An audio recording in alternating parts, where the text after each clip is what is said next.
Hello everyone and welcome to a quick Minecraft tutorial.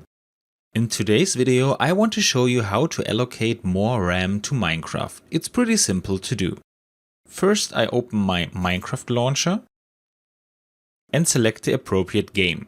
Of course I don't want to play Minecraft Dungeons, but Minecraft Java Edition. Now I switch to the Installations tab. Next to the right version I click on the three dots and select Edit.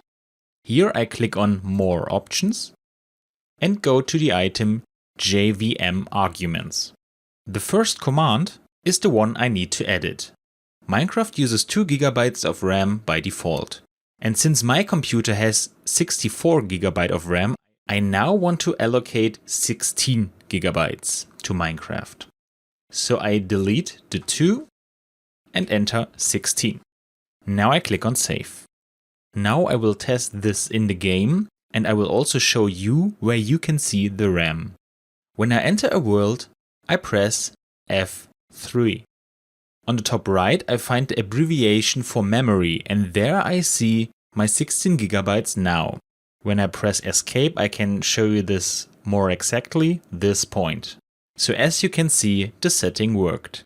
And that's all you have to know. I hope you enjoyed the video and I'll see you again in the next tutorial. Until then, your tutorial guy. Bye.